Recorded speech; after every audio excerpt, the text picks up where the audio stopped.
Greetings everybody, it's Rob from Sage Tower Games, and we are here with another Marvel Champions video, and this time we are doing the Nebula Hero Pack. Yes, I have actually received the Nebula Hero Pack, as most of you in the US probably know. We have a bit of a shipping issue in the US, and the Mad Titan Shadow expansion isn't available in the US just yet. However, for some reason, the Nebula packs are fine and have been able to come at normal time, which would have been the September Hero Pack.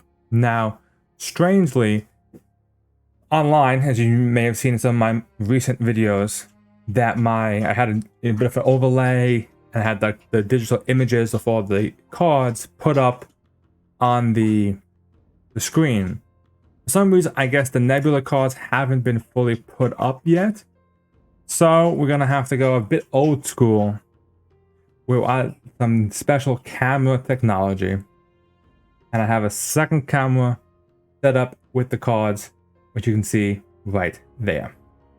So without further ado, let's kind of begin this.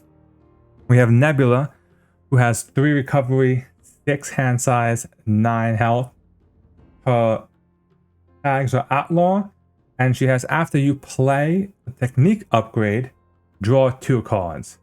Now, for those that may have played the Galaxy's Most Wanted campaign, you know that Nebula kind of plays a lot very similar to how she plays in the actual campaign, with using various techniques, and then she kind of triggers them all off special abilities. So we'll flip over, and we have Nebula, the actual hero form. Trying to fit in a bit for you guys. 2/2/2 across the board, so a pretty solid stat line. She likes the number 2. And she has a forced response. After your turn begins, you resolve the special ability on each technique upgrade you control, then discard each technique upgrade resolved in this way. So pretty much you'll be playing these technique cards, having them set up on the table, and then when your turn begins, they all set off, and then you get rid of them. So she'll get really strong, and then she has to kind of like recharge all her techniques. It goes without saying that her signature ally is, of course, Gamora, her sister. 3 cost ally, 2 threat, 2 attack, 3 health. After you play Gamora, choose a technique upgrade you control, then resolve a special ability. So by playing Gamora, you trigger one of the special abilities that you have played this turn. Nebula's ship, of course, also from the encounter. 2 cost support, exhausted to generate a wild resource. Straight up money, can't go wrong with that. And we have our first technique, Cutthroat Ambition. While Nebula is in hero form, her attacks gain piercing and overkill, and the special is remove 3 threat from a scheme. So when your turn begins, this will trigger, it'll do the 3 threat from a scheme, and then it'll get discarded. Or if you play Gamora like we just discussed, choose a technique to control and then resolve it, it'll resolve the 3 threat from a scheme ability. But either way, you still have piercing and overkill while this is up on the board. And you can see we have 2 of those. The next technique is evasive maneuvering. While in hero form, Nebula ignores the guard keyword, the patrol keyword, and the crisis icon. So that's really powerful. She can ignore guard, patrol, and crisis, so she can do essentially whatever she wants at that point. And the special for this is you can choose to stun or confuse an enemy. So that's another powerful ability that you can see playing off having the special ability triggered. Now, you also notice that these upgrades cost 1, so they're pretty cheap to kind of play and get them out. So that's one of those. Makes sense, it's that powerful. We have Sorry there. Unyielding Assistance. I'm straighten it up for you guys. Again, we're going old school rigging here. While in hero form, Nebula gains +1 thought, +1 attack, and gains stalwart. That's crazy. So she's a 3 thought, 3 attack, and she can't be stunned or confused. And this special gives her a tough status card. So she can be pretty strong in that sense. Weapon Master, that's the same name as one of the ones I think in the actual encounter set as well. While in hero form, Nebula gains Retaliate 1. Special, deal 4 damage to an enemy. So she gains Retaliate, and she and she can do 4 damage if you trigger it. Also really powerful. 2 of those. Wide Stance, another one that's from the encounter. While Nebula is in hero form, reduce the amount of damage she takes from each attack by 1. That's also really powerful, especially if you have minions that only do 1 damage. It essentially negates all those minions. Special, look at the top 3 cards of the encounter deck, discard 1 of them, and put the others back in any order. That's also a really powerful ability. That lets her, you know, kind of scry the deck, see what is in there, and then manipulate it to what you need to actually get out. So, not bad. 2 of those. Combat Ready. It's an event, 0 cost. It's an alter ego action. You can either shuffle up to 2 technique upgrades from your discard pile into your deck. So once they kind of get discarded, you can put them back in. Or discard cards from the top of your deck until you discard a technique upgrade. Put the upgrade into play, then resolve its special ability. So either get 2 back into your deck, or just try and find one and get it out and resolve it. And it makes sense that she would have these kind of cards to put them back in because they'll be discarded every time you use them. Lethal Intent.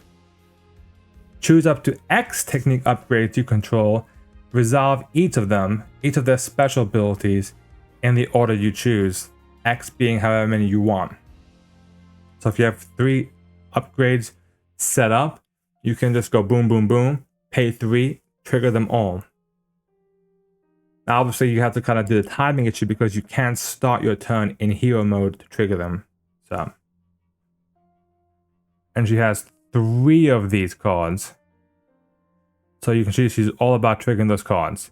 We're going into her Justice card. She does come with Justice as her aspect.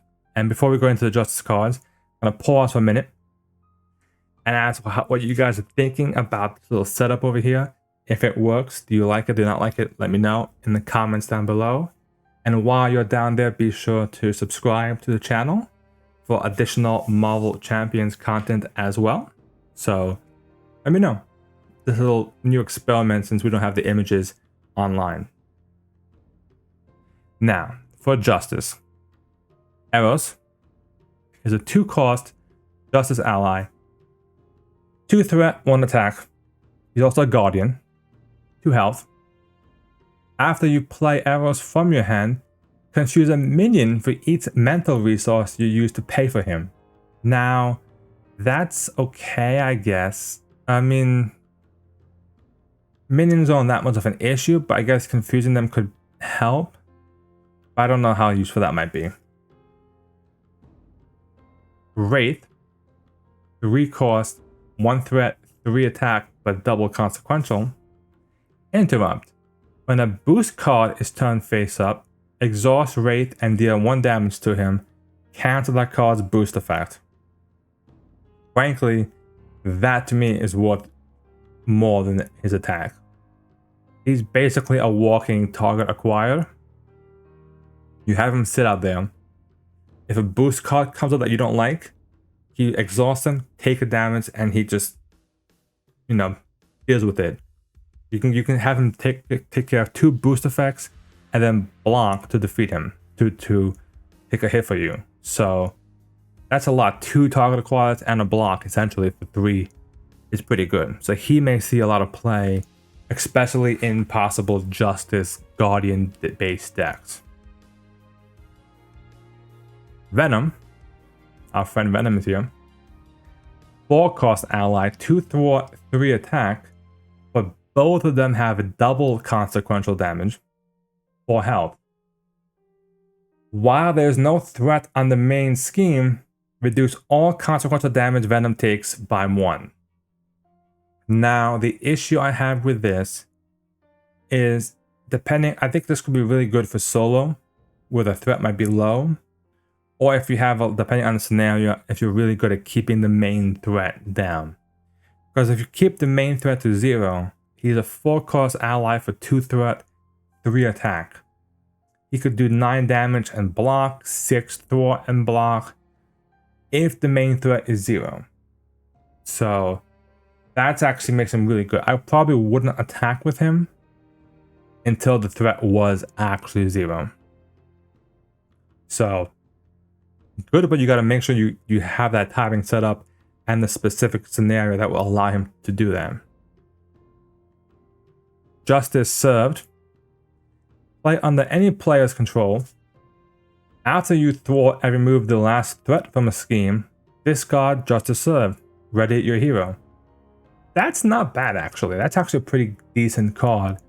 It's kind of like a Ready to Rumble from the Spectrum pack, or from the Mad Titan Shadow expansion, where you change forms and you ready yourself. This one lets you discard it after you thwart and remove from a scheme. Doesn't have to be the main scheme. It could be a side scheme.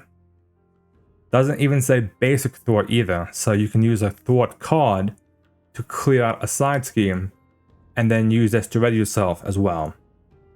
My guess is we may see similar cards for all the other aspects as well, possibly. Although we do have some for like protection, kind of has some, and aggression has like Battle Fury and stuff like that. But there may be other ones coming in the future. We're not sure. So obviously we have those. One way or another. 0-cost event. Max 1 per round. You search the encounter deck for a side scheme. Reveal that scheme. Draw 3 cards. So this is an interesting card, I must say. The reason for that being, if there's a specific side scheme you want out, it could be worth it. So the ones that come to mind for me are like Taskmaster, with having all the Captured by Hydra schemes. You want to get those so you get the free allies out. Or maybe you want to get out like a side scheme for, say, Collector for the victory points. Or I don't know which other ones you really may want. Or you may have a lot of threat on the board and you kind of want to like deal with it. Say you have like Skilled Investigator out. Maybe you have like a Followed in your hand. You have all these cards you want to play, but there's no schemes out for you to deal with. This pretty much is your way of getting them. Kind of like how we have the similar card in Aggression that gets you minions. This one gets you a scheme and you draw 3 cards. So 1 for 3, but there's a scheme in play that you get to choose at least. So this card could see some play, I think. This card could definitely see some play. If anybody has not seen these cards, I think this one is online and stuff. Determination. It's a wild resource, as you can see over there. After you spend this card, you remove 1 threat from the main scheme. It's a 1 per deck, so it's pretty much a justice resource. Then we have some other basic cards we've already seen. Power of Leadership. Brains over Brawn. So this card I've seen some discussion on in some of the Discords that I'm in. 2-cost event. After your hero makes a basic thwart, deal damage to an enemy equal to your hero's thwart. So the issue with this is it actually worth it?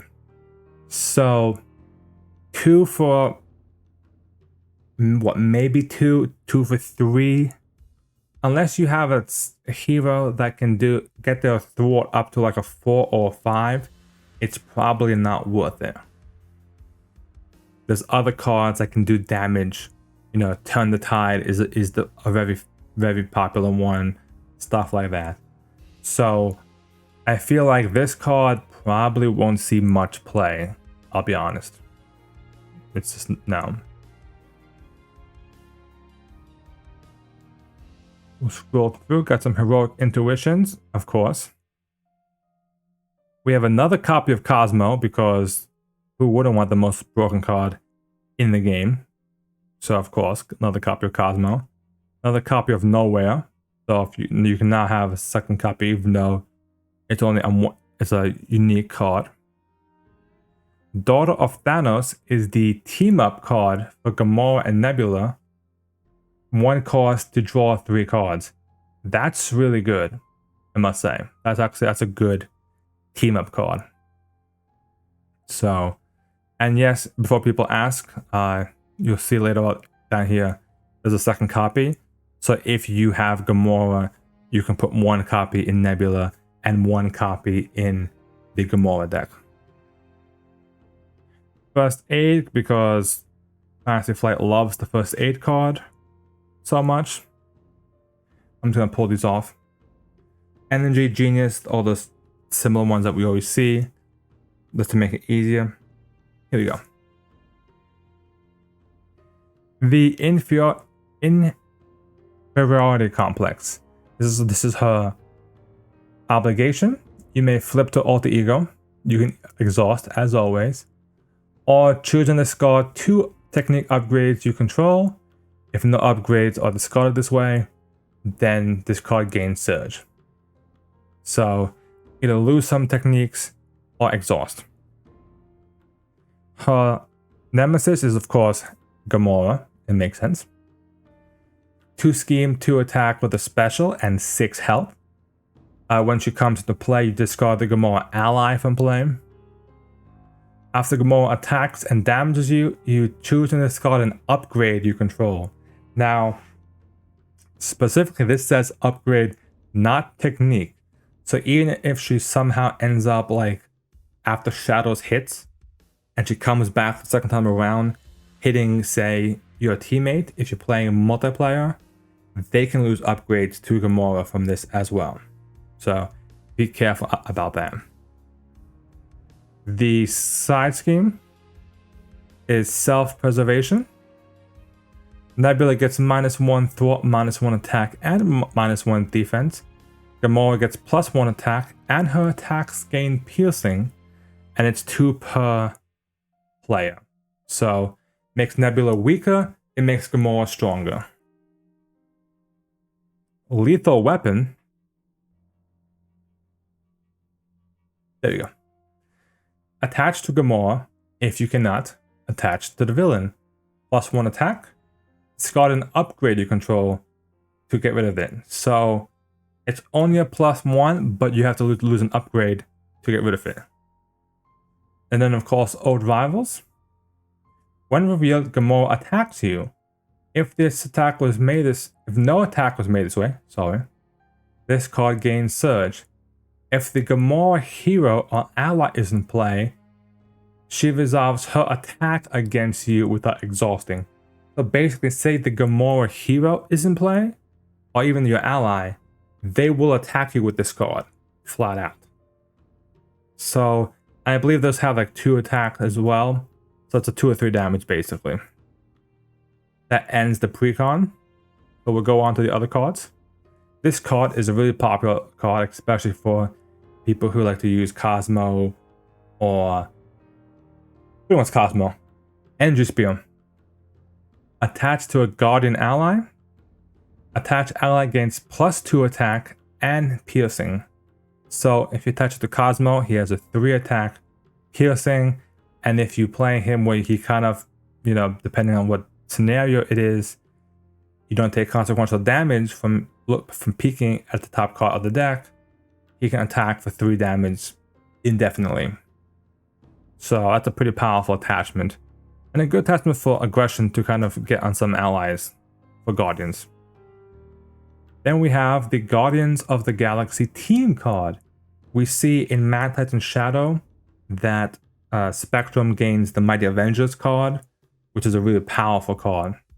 This one's interesting. This one is if each of your characters has the Guardian trait, this card gains after you play an upgrade on an ally, draw 1 card.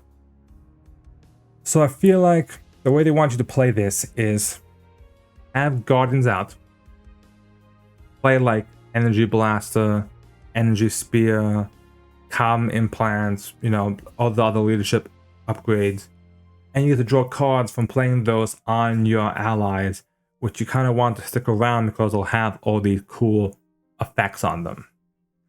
Is it as good as Mighty Avengers? I probably don't think so. Mighty Avengers gives all your allies +1 thwart, +1 attack, as long as everybody is an Avenger. So that I feel like is a more easier way to trigger it and get more use out of it compared to, say, this one where you have to play an upgrade to trigger it. And then, defensive training. Max 2 per deck, but you only get 2 of them, and they come with 2 training counters on them. It's an alter ego action. Exhaust this card and remove 1 training counter from it. Choose a protection event in your discard pile and shuffle it into your deck. So, it's, I guess, if you really want to get back like a major event that's a protection event, Deflection, Subdue, Desperate Defense, Never Back Down, those kind of cards. If you use it and you want to get it back into your deck, I guess it's okay. Maybe you'll see it play, I'm not sure. It's a cool idea. Definitely a cool idea to get some of those events back into your deck after you play them. Will I use it? I don't know. And then we have Honorary Guardian. So we have Honorary Avenger already. This one does the same thing. Attached to a friendly character, it's +1 hit point and gains the Guardian trait. Now what's cool about this one is that you could play it even on Guardian technically. It's a 0-cost upgrade, so it would trigger the Guardians of the Galaxy upgrade as well. That's a way to trigger that. Not bad. I know there's many ways you can play with that. And then, like I said, there's another copy of Daughter of Thanos for Gamora if you play with her. Now, with that, let's kind of discuss Nebula, the whole pack as a whole. So, I think that Nebula, it's weird. I think it's definitely going to be a weird game to play with her. But depending on how much you can get those cards back in, her abilities may or may not trigger that frequently. They're really powerful though. So if you plan it and like get them out, and remember, technically if you flip down into alter ego form, you don't trigger these special abilities, so therefore they stay on the board. So you could technically like play a bunch of techniques out, flip down, that turn, do whatever you want to as you flip back up, maybe play some more, play Gamora, do, you know, Lethal Intent, any of those type of cards. And then the turn after is when they all trigger, and then you lose them all. So at that point, you'll be doing tons of damage, tons of threat removal, all kinds of stuff. And I think that might be a way to play her. I'm not sure. I haven't played her yet. But what I've heard, she is enjoyable to play as, I must say. So we'll see. Now with that, hope you guys enjoyed this little preview of Nebula. I think that she will be a fun addition to the game. I was curious to see how she plays against some of the more intense villains that maybe don't let you flip down as much. We'll see. But other than that, hopefully in the near future, we'll get Mad Titan Shadow so we can actually, you know, talk more about it in person. If you are not aware, I am playing it on my stream on Thursday nights. We are currently, as of the time of this video, still working on the Thanos scenario. It's a bit of a doozy, Thanos expert. I'm hoping to get through it soon so we can look at Hela and Loki coming up after that. But otherwise, I think that it's a good campaign expansion. Definitely feels more fun than, say, Galaxy's Most Wanted. Definitely. So, hope you guys have been enjoying this video. And again, thank you guys for watching all of my Marvel Champions content. Thank you.